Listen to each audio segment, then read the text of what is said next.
Welcome back to my channel, Soul Family. Today's video, we're going to be talking about self-concept. I want to know, how do you feel about yourself? What do you think about yourself? How do you think others feel when you're in their presence? How do you come off to strangers? Are you welcoming? Are you scary? Are you respectable? Are you shy? Are you arrogant? How is your ego? How is your ego sitting? And the reason I want to know this is because what people don't really understand about this whole concept of everything is we are all just one force, one power, one entity. It is no separation. Everything is one at the end of the day. Me and you, we are one.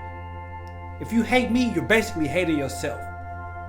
That's why I'm here. I'm here to align people back into the correct alignment so we can love each other.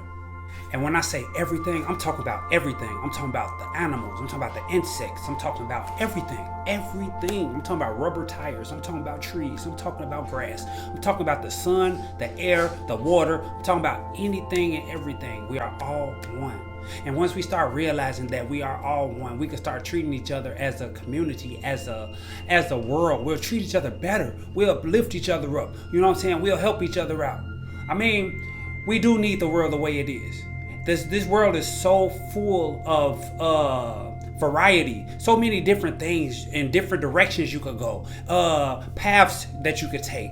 This world is so intricate and it's so great. There's nothing, you can't complain about anything in this world. Nothing at all.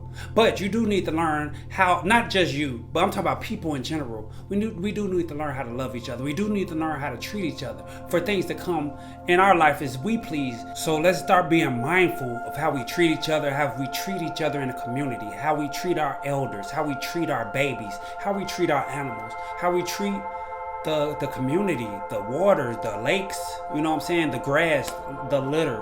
Like we could do better as a collective, as a unit, as one. We could all do better because we are all one at the end of the day. But we are so manipulated by other things that we see with our senses that make us have egos, that make us think that we are separate, which make us think that we are unique in our own way. I mean, we are. Don't get me wrong. We all got our own thing. We all live our own different life. We all got our own fingerprint. We do have our own differences at a smaller level.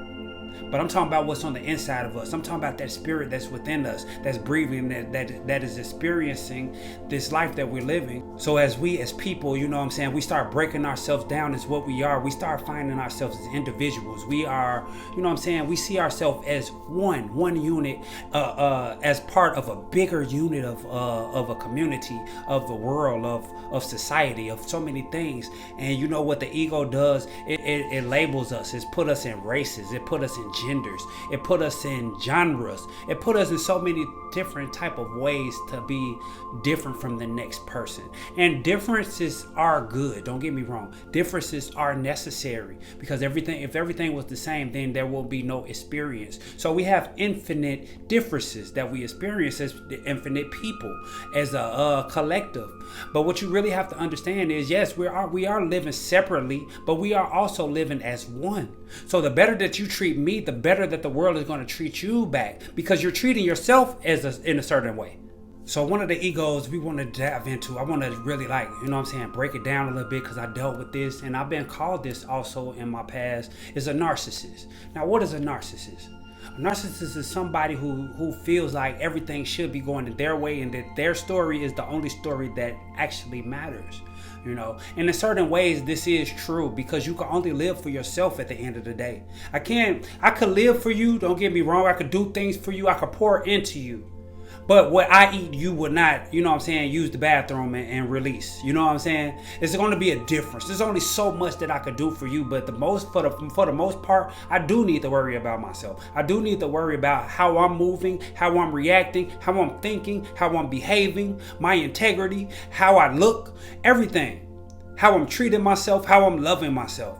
Now that's not narcissist thinking. That's not bad. That's actually positive, because the better you treat yourself, you treat others better.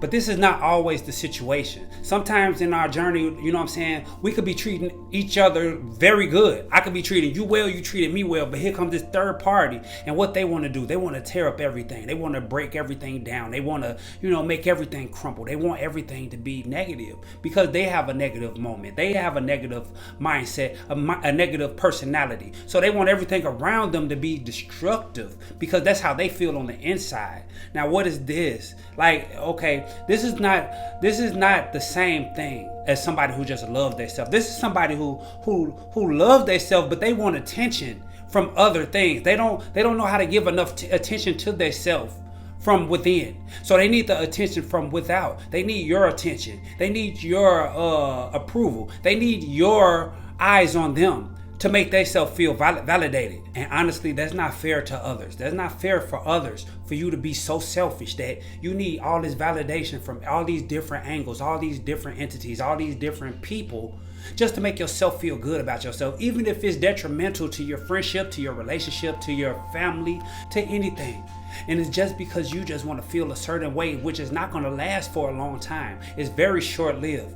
Especially when you're getting these small satisfactions out of pettiness, out of things that you shouldn't even been doing. You know what I'm saying? You know you're not right when you do these things. But narcissists are going to be narcissists. But I do encourage you to love yourself. I do encourage you to treat others like you want to be treated. And I do encourage you to really, take your time on yourself and pay attention to the ways you're thinking, the way you're reacting, and the way you're treating others.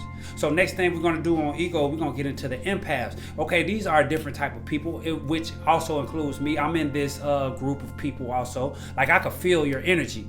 And what usually happens to us is that we get people that we get in our lives, and they get to telling us their issues. They tell us their problems. And as empaths, what we do, we absorb it. We listen. You know what I'm saying? We take our time. We give them a kind ear. You know what I'm saying? A kind heart. We give them kind words. But every time, some people don't want the words. They just want the listening part. And then what can happen is, you'll find yourself just keep on being dumped on more and more garbage, more and more things that the person just festering up from within, and they're getting everything out. They're dumping everything on you. You're just accepting it. You're accepting it to the point that this person is feeling good, but now you're feeling heavenly drained and dragged down to the ground, and you feel like you the one going through all these issues. So this could be an issue too, being an empath, but you do have to control how you let people dump on you. So yeah, watch out for that partner or that family member or that, that spouse or friend, whatever it is. Watch out for them and, let them know if they're overstepping your boundaries with the dumping, because it can be overwhelming. And if you don't watch it and you don't control it, then it could definitely lower your vibration to the point that you're not happy. Now you're not feeling good. And then you don't even have anybody to vent to, because the people that vented to you, they're not empaths. They are not the same way as you. You can't come to them with the same type of issues. They'll look at you like you crazy because you got an issue, because you got something on your mind, because you got something dragging you down. They tell you off the top, don't put that on me. I don't want to hear it. So this is where we find ourselves in these type of situations where we can't pour into, we pour into others, but we don't get poured into. So this is when you have to really, revamp and you rethink and you re-strategize your approach, okay? So another personality that we have, which I am one of these two. That's how I know I'm a chosen one, though. This is how I know, because it's like all the things that, that I bring to the table, I'm an enabler, okay? This is what I am. It's hard for me to say no, even though I do say no. Don't get me wrong. But it's difficult for me to say no due to the fact that I just want other people to be happy. I want them to be happy as I feel. I want them to feel free as I feel. I want them to feel unlimited as I feel.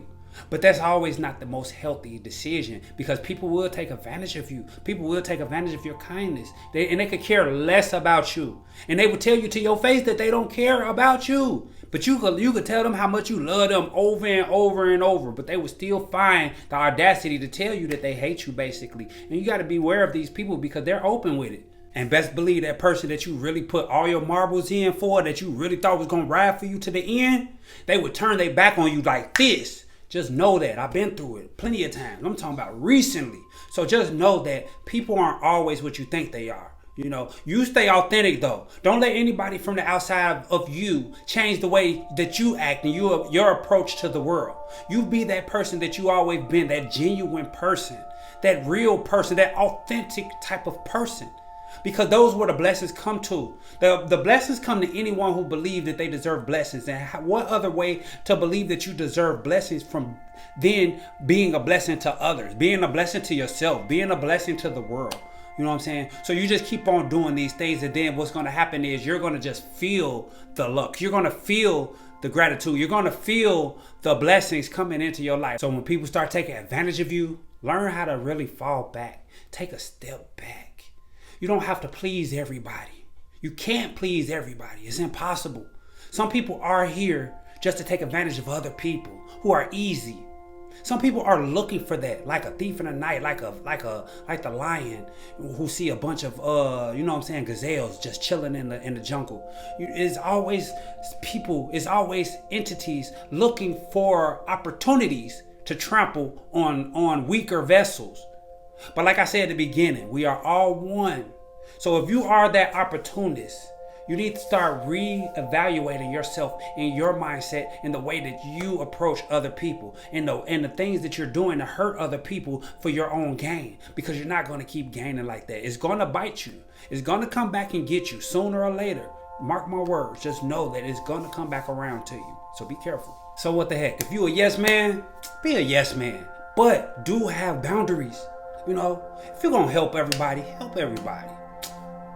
Most High is not going to look down on you for helping out his creation and putting your positive touch on everything. Only thing that's going to happen is you're going to get greater things coming to you in the future. You're not going to know where they're coming from because unless you like write down every single good deed you do, but you still won't know where they're coming from exactly.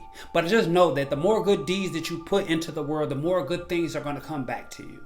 And that's just the way of the world. That's just a law of the universe of cause and effect. So just apply these things in your life and let's see where it takes us. You know what I'm saying? You know what I'm saying? Just trust in these laws of the universe. Just trust yourself. Just trust that the Most High is with you and that there's no separation. And that anything that you ask God in prayer, He already knows because you are God. And you're listening to yourself. So everything is already heard. Everything is already known. Everything that you want. The Most High already knows that you want it. It's nothing that you could want. Just desire things. If you want things, you're telling the universe that you don't have it. Stop wanting. Start desiring. Start moving toward. Move toward what you want in your life. Take steps. Take steps forward every day. Today we're going to take one step forward. A subliminal step. That's our step forward today. Every day we're going to get better every day in every way. We're going to tell each other that in the mirror or in the comment section or wherever we have to do it. But just keep on saying that to yourself. I'm getting better every day in every way. I'm talking about physically, mentally, spiritually, emotionally, and financially. I'm talking about every way. It was truly a pleasure speaking with y'all again and being in y'all household, on your phone, on your TV, wherever I am at this moment, on your computer. It was truly an honor, as it always is. And until next time I see y'all, just know that I love y'all. Peace.